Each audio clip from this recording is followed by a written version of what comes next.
Internet. My name's Crystal Chase, and today we're talking about what makes feminism and what doesn't. So, this is my friend Maddie. Hi. Maddie. I would call myself a raging feminist. I want to say I was a misandrist in my younger years, for sure, but I didn't have a label for either of those things. So what do you think some of the key differences are between feminism and misandry? And why do you think that a lot of people who aren't feminists kind of perceive women as misandrists? So for me, at least, feminism is inclusive, and it's about equal rights, not only for women, but that's the main part, and for people of different races and the LGBT community. A misandrist basically is someone who thinks that women are better than men, not equal. So basically like a misogynist. So what I perceive our culture to be is a misogynist culture. Mm-hmm. So we put men above women, and a misandrist believes that women are above men. Mm-hmm. So it's basically like trying to be supreme rather than equal. Yeah, rather than equal. Yeah. So like on a level, if women are here and men are here right now, misandrists want it to be up here, yeah, as opposed to equal, yeah, where it should be. Yeah, exactly. So I think a lot of the perception that feminists are misandrists is just kind of like not really understanding what feminism is all about. And I think that like misandry is definitely counter to the feminist like movement. Yeah. Because it's going against everything. Like feminism, like it's got femme in there, which like you connect that with women, but it's not really just about women, it's about people. I think a lot of it has to do with anger too. I think it's easy, I don't want to say easy, but when you're trying to get equal rights, it's easy to be angry about it.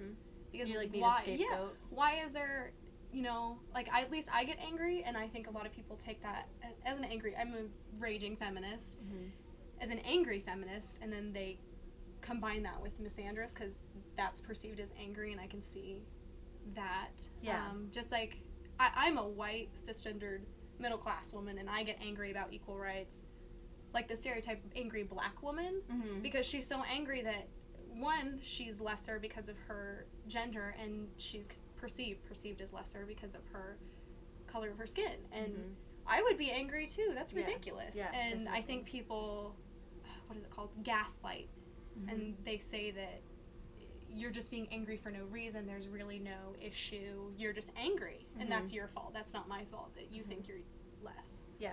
So I think that's where the confusion, yeah, definitely, one or the other isn't better. Misogyny and misandry it's not. Those are equal. Those are crappy ways to look at. I mean, either way, it's bigotry. Yeah, either way, it sucks. It's not, nobody's equal, and I think good feminists are for equality in every way, shape, and form. Yeah. And inclusive. Yeah. So to you, what are like the components of a good feminist? Like obviously she's not a misandrist. Yeah, obviously she's not a misandrist. She's inclusive, not only of race, but of sexual orientation. So like being a good feminist also includes like recognizing your own privileges. Yeah, recognizing your privileges for sure. I think, honestly, I think that just makes a good person, and I think you should just label yourself as a feminist. And I think being a good feminist is definitely fighting for equality for everyone, not just for you or for your particular group. So like white women or cisgender women. And definitely trying to include men and other women outside of your comfort level or who you know in trying to be a feminist, because when someone says they're not a feminist, they don't want to hear, well, actually, feminism, they don't want to get it shoved down their throat. They just don't understand, and I think we need to approach that differently. And that is something that I really dislike, is when somebody has a really strong belief system, and if I don't necessarily agree with that, they're gonna like force me to agree with it. And I think that is also something that is the marker of a good feminist, is that like, yes, you are vocal about your issues, yes, you are fighting for people's rights and things like that, but you're also like, I mean, you recognize that like your racist old grandpa is probably a lost cause, and like it's better just to like keep peace at the dinner table, Definitely. Like you don't have to jump down people's throats every single time they say something stupid or racist or sexist or misogynistic. I think it's finding the balance, being a good ambassador for feminism, and not giving it a bad name and making people think it resembles misandry, because the anger is there. Yeah. So definitely. Why do you think that a lot of times men who are feminists, it's like perceived to be like less masculine? Oh, masculinity.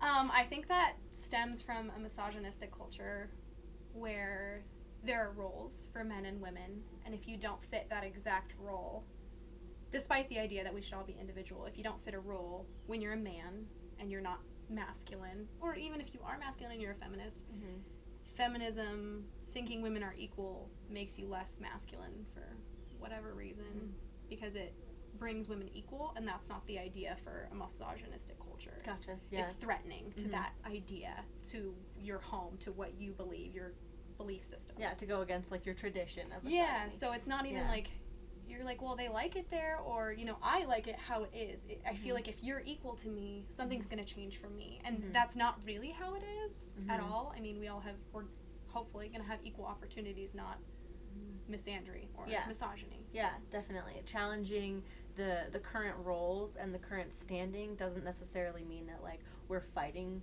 for who's in charge. Yeah, definitely.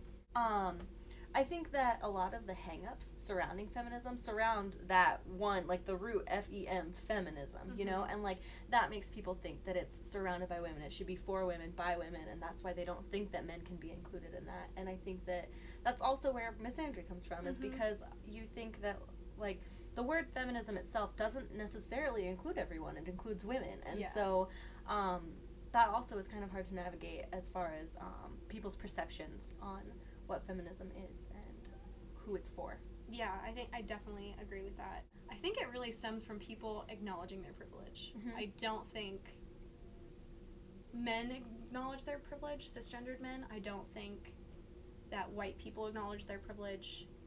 It's just because it feels like an attack when it took a little bit for me to understand privilege, but an analogy that I read was this teacher had kids crumple up a piece of paper and they would get a prize if they got it in the trash can, but they had to stay at their desk. And the people in the back were like, that's not fair. The people in the front are 2 feet away from the trash can.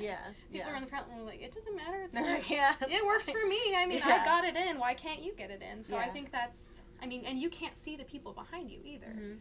So to you, the people next to you, everyone looks equal. Everyone seems equal. You see paper flying, it looks equal, and then the people back can see your privilege.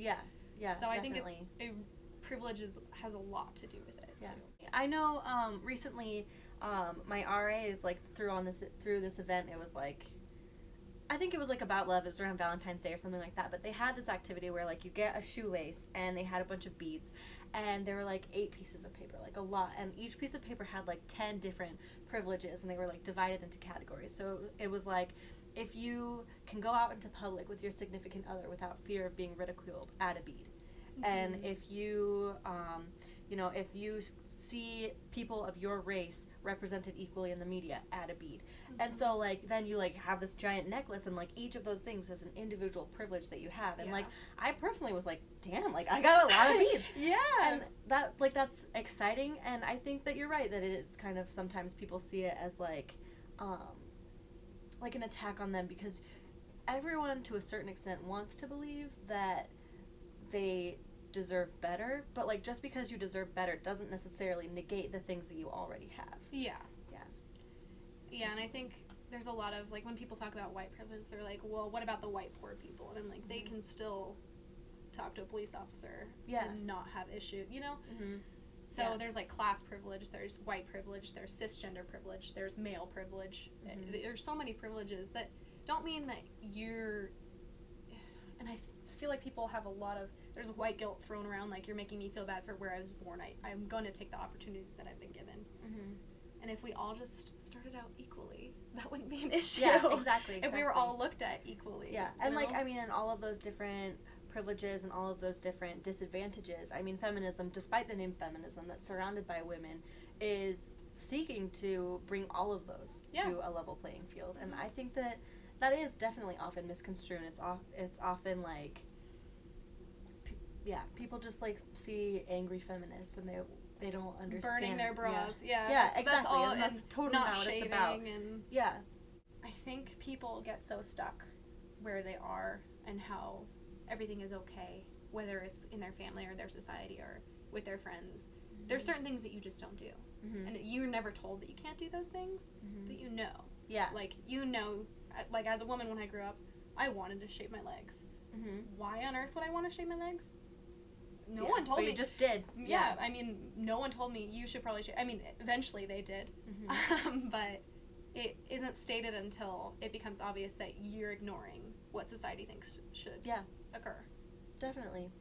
All right, well, I think that was a pretty good. Yeah, I think we did pretty good. Yeah, great. Okay, so as usual, we love your feedback. So you can find us on YouTube, Facebook, Twitter, as well as email us at montanahaimin@gmail.com. I'll leave the link to our website, montanahaimin.squarespace.com, in the description below. And we'll see you next week to talk about school dress code and how that can kind of, Oh, dang. School dress code. Yeah. I've gotten in trouble for dress code a lot, and so I'll be ranting about that next week. All right, see you next time. Bye.